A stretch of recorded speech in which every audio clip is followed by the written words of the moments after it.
Hey guys, Chris the Ultimate Recycler here. Welcome back to the emergency storage shed for another week. I believe we're up to episode 163. Look at the shelf behind me. The top shelf we cleaned off and then we refilled it. But that's okay, there's a method to my madness. We got a box from down the end last week which had some really nice crystal in it. I had a few derogatory comments saying it was rubbish, it was junk, prices were too expensive. Well, we've actually sold 3 items out of it in the first couple of days in the shop, and the best items. We found a stopper for the 1850s era decanter. Now I haven't sold that one yet, but that one I did put a picture on my community tab. Really good match with the stopper. I was pretty pleased to find that. But we have sold the paperweight, the what was that, an owl paperweight, and we sold the Costa Boda candle holder. So a couple of the nice items are gone already. If you think they're expensive, well, clearly the people that bought them didn't think they were expensive. Enough of that. Let's get a box today, and it's a big box and I have no idea what's in it. I don't mind criticism on my channel. Constructive criticism is fine, just don't be rude about it. But you do have to remember with prices that it is Australian dollars and not US. So if it's in US dollars, maybe some of it would be a bit expensive. Okay, the shelf we've refilled. Well, I've talked about the stuff down this end. We've refilled it with either projects, things I'm going to keep, and I've just added all my TV and DVD and VCR and whatever else remotes here. I bought all the boxes back from the shop because we have to clean out the shop, and I'm doing most of that work here, so I've taken the time to organise them all into various brands. There's more tubs back behind there, so there's 8 tubs in total, plus these 2 that are either more unusual brands or very vintage, old remotes. Very vintage, not sure if we can say that. Anyway, they'll be easy to access. I'll be able to find what I'm looking for, and it doesn't matter that they're sitting up there for now. It won't be their permanent resting place, but that'll do for now. Last week we had that phone box that was in that vacant space right in front of you, which had all the crystal in it. Next box. This is a large one. I've been so tempted to look in there. I have no idea what's in there. I presume I'll remember it when I actually get it through to the bench. Hopefully it's not too heavy. It doesn't look too bad, although it has squashed the box below. We also have some really old paintings here. Paintings or prints, I'm not sure. We'll perhaps get to them next episode. I'm really curious to have a look in this box. Now I still haven't looked, and depending on what I wrote in the title or the thumbnail, you guys might already know. Ooh, tins, small boxes of things. Could be all sorts of treasure in these. Okay, what's this? A game, perhaps? Oh yeah, it is too. It's dominoes. That's a pretty cool old box. I wonder how old that is. Looks like it's timber. The dominoes themselves look quite vintage. Not sure what they're made from. They're nice. They've got little brass, sort of, I don't know what you call them, little pegs in the middle. They almost look like they're made out of bone, and maybe the black is, I'm not sure, some sort of timber. Ebony. That's a really old set. Actually, that's better than what I first thought. I reckon it's quite old. It's lost a few things off the end. One of them just came off. I guess they were glued on there or something. So it's a timber box underneath the decoration. I'm going to have to do some serious research on that one. Might be an eBay item. Alright, we have a Airfix model of a Messerschmitt. And it looks like it has never been made. Oh, it has. Well, partially. Okay, so it's someone's put together some of it. Propeller's a bit bent, but the wings have never been put on. Well, maybe they have. They've been glued together. Alright, I don't know how much value is going to be in that. Probably not a great deal. It's going to be vintage of some description. I'm maybe thinking 1970s. The decals are there. Decals. Don't know if they'll give a date on here. Oh, it does. 1988, so not overly old. The box has been a bit squashed, so probably not much value there. What's in the Wedgwood box? Is that actually a piece of Wedgwood, like a plate? It is too. Christmas 1985. Is that the right plate? Yeah, that's Wedgwood. So there we go. A collector plate. Probably not worth a great deal. Someone probably paid a fair bit for it. I'll have to check them out online, but they can probably go straight to the shop. This looks like another games box. Possibly a chessboard when you open it out. So a chess set. Oh, it's made to look like a book. Whoops, it's got pieces in it. History of America, it says. So it's volume 1, volume 2. So it's made to look like a couple of books on your bookshelf. And when you open it out, it looks like it becomes a chessboard. It's very rough condition though. Oh, checkers. Oh, and it's got backgammon inside. So it's a multi-game. They're made out of timber. Quite old. I'm not sure what's in there. There's tins. Nothing in that one. A little perfume box with a bottle in it. We've got all sorts of weird stuff in here. That's an empty box. Capstan Navy Cut cigarettes. Nice old box. And a chocolates box. McRobertson's, which I think was a Melbourne company. Old gold chocolates. Doesn't say. Oh, here we go. What's it say on the back? Nestle's or Nestle's Foods Specialties Australia, Sydney. Okay, it's a shame that box isn't any in better condition. Oh, what was this one? Oh, that's a nice tin. Another Capstan Navy Cut cigarettes. That's a tin. That's going to sell quite well, probably at least $20. Not rare, but people do collect them when they're in good condition. Oh, I'll have to sort that out. The actual chessboard looks like it was some sort of, oh, I don't know, something over the timber box, and it's all broken down with age. Unfortunate. Well, we have some cool stuff in here. Here we have a large canister. It's the Japanese willow pattern, but I think this would be a actual willow made in Australia tin. Yes, it is. It's just got that look to it. You can see willow there.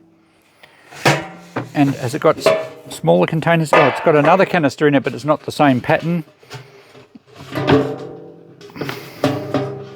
And I can't get that out. Not enough room for my fingers. And this one's an Arnott's biscuit tin. Some of which can be quite sought after. There's no barcode, so it's pre-1980s probably. 1.3 kilograms. I'll have to check that out to see if it's a rare Arnott's tin. I'm not really familiar with that one. But this big willow canister is quite nice. I think we get $20 or $30 for that. It's in good condition. Very nice. Oh, we've got lots more tins in here. This looks like a sweets tin. Hinge tin. There's no writing on it anywhere. Looks like it did have a paper label. It says 12 ounces. Maybe an English tin. Don't think it's anything special. This is a nice one. Couple of swans. And it's Allen's Peter Pan toffees. Was Allen's an Australian company? I think it was. £1 net. Can't see any other writing on it. And is there something in it? Oh, there is. Oh, look at that. It's an old medical kit. Absorbent gauze. Unopened packets. Gauze bandage. Absorbent cotton wool. No label on that one. What's this one? Red chain bandage, 6 yards. They're in great condition. Some of these have been used. What's in the bag here? It looks like just another bandage wrapped up. Oh, there's another Amcal surgical bandage, 2 inches by 6 yards. Very nice. So they will sell as well. And I actually have an old medicine chest somewhere that these will go really well in. And the tin we can certainly sell separately. It's a nice tin. I'll have to look that one up, but I think that's going to be at least a $20 tin. a big tin here. Oh, this one's not in very good condition. It's a shame. It looks like it was a beauty. The Scots, I can't quite read it. So it looks like a Scottish cavalry. Do the Scottish have cavalry, or is that only in the US they have a cavalry? Certainly a mounted division on horses. That would have been a lovely tin. It's just in not very good condition. I think this one's empty. Yeah, nothing in it. Oh, here we go. The Scots Greys. Oldest cavalry regiment in the British Army. Well, there you go. They did have cavalry. So, yeah, that would have been a lovely tin in good nick, but it's very rough, that one. Well, this is just full of tins. Oh, there's something in this one. That's not a bad tin either. It's quite rough, unfortunately. Brockhoff's biscuits. That was a Melbourne company that were taken over by Arnott's, I think in the 60s, if I remember correctly. You often see some of the square Brockhoff's tins that had the Scottish tartan type finish with I always remember one with a lion or some sort of creature on the front.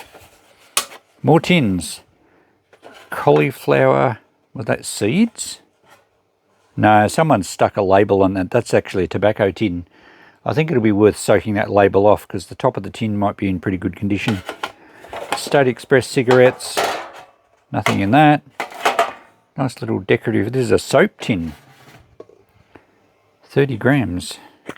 Oh, the soap's still in there. All right, well, that's cute. We'll be able to sell those, but I will soak that label off. Someone must have kept their cauliflower seeds in there. They're not there now. Craven A is the cigarette brand.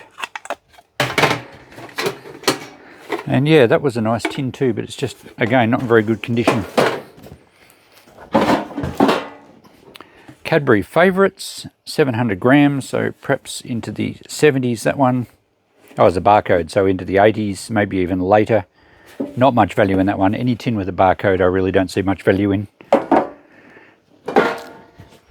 Here's a nice older tin, not in too bad condition. Probably a Toffees tin again. Yeah, Allen's. Peter Pan Toffees.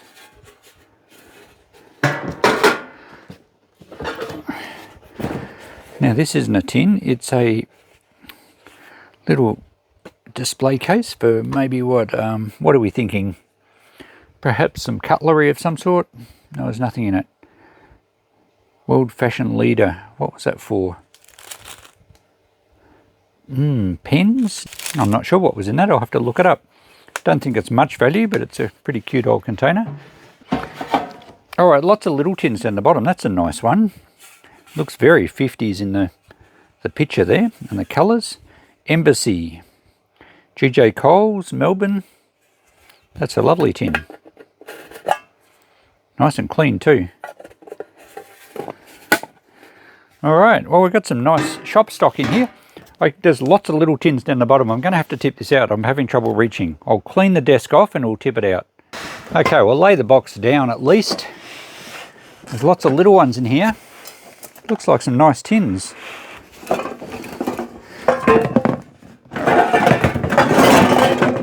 We'll drag them out without scratching them up too much. There's a rowing tin. Butter Cookings, WA Women's Rowing Council. That's Western Australia. So, butter cookies.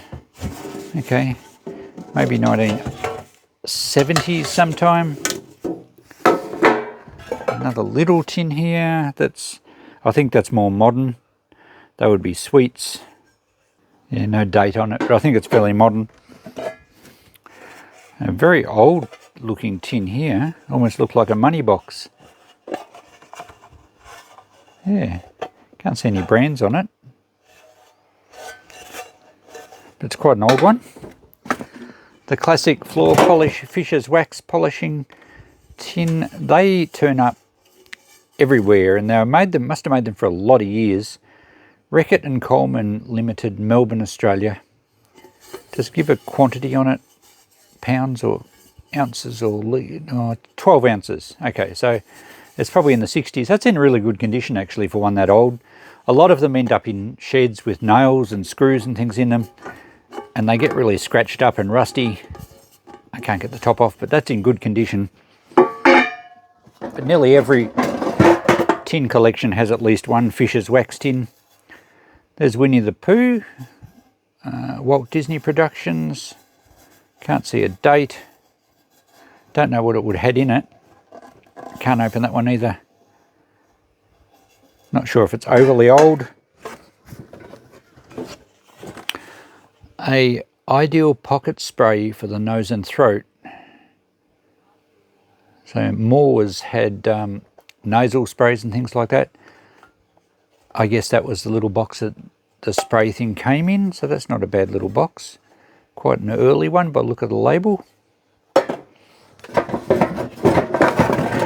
Like a lucky dip. I don't know what tin I'm going to pull out next.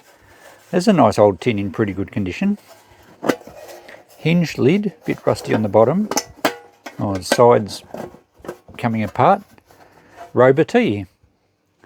Okay, that's a nice one. Okay, short interruption there. I just went and grabbed a cup of tea. And let's get the rest of these tins out of here. That's distinctly an Asian theme. Looked like it said Edinburgh. Maybe it's a Scottish tin. I might be wrong with the Asian theme. It's got lambs frolicking. Anyway, don't know what it was. Quite rusty on top. Makes me think kind of biscuits, maybe 50s era, 13 ounces. But if it is a Scottish tin, it's probably doesn't have to be old to be in ounces, I think. All right, let's get the rest of these out. A little acid lemon tablets tin, 7 ounces, 200 grams. So where you see both weights in Australia, you're usually talking early 1970s. They changed over the weights and volumes around about 73, 74. So sometimes for a couple of years they did both. All right, so not much there. Oh, we got lots of little tins. That's an old one. That had a price on it. It's been at a garage sale or something. That's metal. That's quite a nice tin, actually. Looks like it might have been just a little jewellery box. They had $5 on it. I think we can do a bit better than that. That looks like a little spice tin. You used to get a whole range of these, all different shaped cottages. Doesn't appear to be any name. Oh, it has tea bags written on it, 12 grams. And it has been opened. Nothing in it. Be nice to find someone's housekeeping money rolled up in one of these tins. It must happen. Oh, this one's heavy. Housekeeping money? No, it feels like seeds, maybe. I don't know what tin that was. It was quite... We can't read anything on the top. Let's see what's in it. Oh, it's little metal... What are they? Metal clips. What do they suit? There's a lot of them. And they all tangle together. Anyone know what they're for? Not something I know immediately. Little clips for something. Interesting. Oh, no money. Okay, we've got a couple more here. Another little tea tin. Although that's got something in it. Oh, soaps. 3 soaps. It's not a tea tin, this one. It's a soap tin. And it's probably still got soap in it. It has. 3 cakes of soap. They're the original soaps. I think it said 3. 3 soaps. Oh, very cute. We'll be able to sell that. A very weathered tin here that was cocoa. A shame it's not in better condition. And it's empty. That's quite an old tin, that one. Another wax polish tin, Snake Gully. So maybe in the 70s sometime. A toffee tin, old English cottage on the side there. Embassy toffees, we had one of those before. G.J. Coles and Company.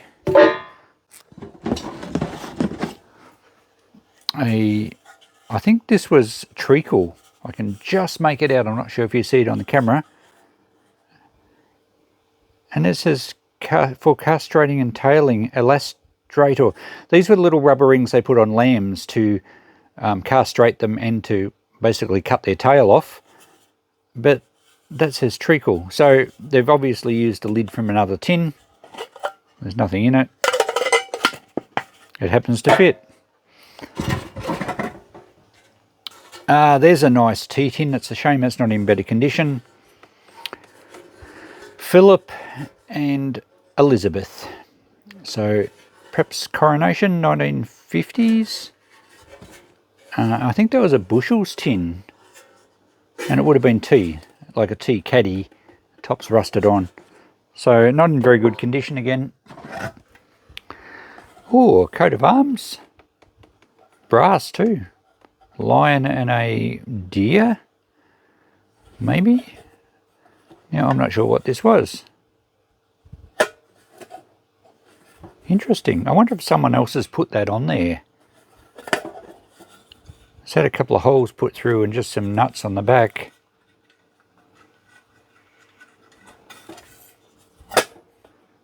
Don't know. That's a bit of an unusual one. Alright, we'll dive in here a bit more. We have some medicated ointment. Rawleigh's, a famous name in Australia for medications and stuff. Antiseptic, that's quite sticky. I think it's still actually got some contents in there. And a little box, this is not a tin, but a box. Oil of lavender. Oh, oil of orange, there's a whole heap of different oils. Meditation. Meditation oil blended with 12 ancient oils. It feels full. The bottle's in here. Yeah, unused. Meditation oil. I don't think it's overly old. Made in Australia. So, alright. Well, I'm sure someone will buy that. A few more left. Here we have another very old tin. Wonder Wax floor polish. Very old, very rough. Pretty hard to sell something in that condition. A bigger one down the bottom here. That's an interesting tin. It's quite old as well. It's kind of textured. Very nice. I don't recognise that tin. Looks a little Christmassy. Maybe it was a fruitcake or something. I guess they're reindeer. But I don't know the company from that one. There's nothing written on it. And I think that's it. What do we got? One more little tin in the bottom here. Just a little corn caps, carnation corn caps tin. I've had those before. Nothing in there, so we haven't got any money this week. But yeah, lots of tins to sell in the shop. Bit of cleaning up to do. Some nicer pieces, but a lot of low value stuff. Alright, I'll clean it all up and we'll get the notepad out. Well, here we go with the mother lode of tins. It's unbelievable how many were in one box, and it took me quite a while to go through and clean them up. Some just needed a wipe over. Some I gave a bit of a scrub and a little bit of beeswax. I've got the notepad written out. We'll go through that shortly. I'll just browse through them and try and remember a few things that I discovered as I went through them to tell you. This one at the start actually cleaned up quite well. You can see the image much better now. I just gave that a very gentle wash with very fine steel wool, but didn't scrub much at all, and then smeared some beeswax over it. So it came up quite well. It is still not in the best condition. And same with some of these other ones. That came up okay. That was quite rusty on top before. What did I discover? A few things I've got to tell you about. For a start, the medical stuff I'm going to put in a medical cabinet. I've got here a vintage one. I think it'll make an awesome display. I've just allowed $10 for that. All that stuff in the middle there, not counting the coronation tin, I'm going to put in the free box at the shop. We have a free box to move things on. Nothing there is worth a great deal. I could probably get $1 or $2 for it, but I'm not going to even try. This tin wasn't quite as old as I thought. I think that company was around in the early 2000s. So yeah, nothing of any real value there. The nicest thing of the lot was this box with the dominoes in it. Now I found a few online, and there are an ivory or bone with an ebony type wood. I think they date to the early 1900s, maybe through to the 1930s. It seems they were made in Ceylon, which became Sri Lanka, and they don't always have dominoes with them. I think the box was just a general box and people kept their dominoes with them. So, and it's these little straw-like pieces, porcupine quills. So really interesting. I've put $95 on that with the dominoes. I could sell them separately. I think we'll go 95. I'll put it in the shop. I won't try on eBay. We'll see how we go. All these other tins cleaned up quite well. Not much to mention in all those, I don't think. This box here, we're wondering what was in it. It was pearls, probably a pearl necklace. So I think we'll try and get $5 just for the box. It's a shame the necklace wasn't there. Yeah, a lot of these things were quite nice. I couldn't find much on that tin. I don't think it's much. I think that sticker talking about the Women's Rowing Council in Western Australia, I think that adds value to it. Without that, it's just a biscuit tin. But it's a nice sort of 70s rowing scene. Oh, this piece around here with the coat of arms, turns out it's called what was it? A secret butler? No, sorry, a silent butler. And I think it's missing a little hook here, like the candle holders you hold to put your finger through. And basically it's designed just to take to the table and sweep crumbs into when you're perhaps entertaining, or empty ashtrays into, and just have some of the crumbs or the ash out of sight. Apparently they were fairly common to have coat of arms on it. I don't think the coat of arms necessarily means anything. But yeah, it's a silent butler. I've allowed $10 for that. It's a shame it's missing the loop. You can see where something was soldered on there. But I've never actually heard of a silent butler before, so there we go. Learn something new every day. Various other tins and things here. Pretty good value for some of them. $10 to $20 on a lot. This one cleaned up quite well. And I think it's just like a trinket box, jewellery box. This one with the little clips in it, I've discovered what they are. In fact, they're an industrial type thing, and the discovery wasn't that hard to find, because if I had read the box, it's actually there in the original box. And here we go. They're called high-speed travellers, or travelling rings, and they were used on fabric machinery for guiding yarn through onto bobbins or something along those lines. It says here these travellers are guaranteed the best quality. Oh yeah, that doesn't tell us much. It's just a sales pitch. So yeah, they're that's the original box. They're travelling rings. I don't think they're of much value, but I thought it was curious that they've still stayed in their original box. So let's get to the prices. I've got nearly 2 pages. There's a lot of stuff in here. And as you can see, you can zoom in on anything you particularly want to see what I valued at. Mostly $5 to $10. The Embassy toffee tins, one was better than the other, so we went 5 and 10. The Silent Butler 10, the Robot Tea 10. And if we flick over the page, we see a total of almost $500. It certainly is the mother lode of tins. The Capstan cigarette tin was quite nice. Oh, the Craven A1 had the label stuck to it. I soaked it off, and the artwork's pretty good. It's a little bit stained from perhaps the glue or some moisture that got under the paper, but the colours are great. They haven't faded. We should get 10 or 15. I think I wrote down 10 for that one, but it was worth, the label preserved it a bit. All right, nothing much else to report. The Scott's Grey tin, I did put 20 on because it came up a lot better, and it's a nice large tin. And the Ring Travellers, $5. So there we go. A huge amount, a huge total from really nothing super special. The best bit was the domino set. Oh, and the chess or the checkers set, it's underneath there, the old box, and the backgammon board. The original wooden turned pieces or checkers, what do you call them? The tokens that you move. I could sell them on their own too. They've been original turned wood ones. I think I just put, what did I put on the whole lot? $20 maybe? Maybe, yeah, $20. It's a shame the box isn't in better condition, but it's a nice old piece. It's just very badly weathered. Okay, that's it. Nearly $500 adding to the total. And that's a lot of really interesting shop stock. Tins always look great in the shop. They're nice and vibrant colours, and they just add a nice mixture of textures and colours, and some pretty early stuff here as well. So nice shop stock, a huge box out of our storage shed, so we've made some space. We've added some good good dollars to our total, and I haven't got the total in front of me. I'm not sure what we're up to. You'll have to refer to the last one and add $485. I'll no doubt catch up in the next episode. Thanks for watching, guys. We'll catch you in the next one. Bye for now.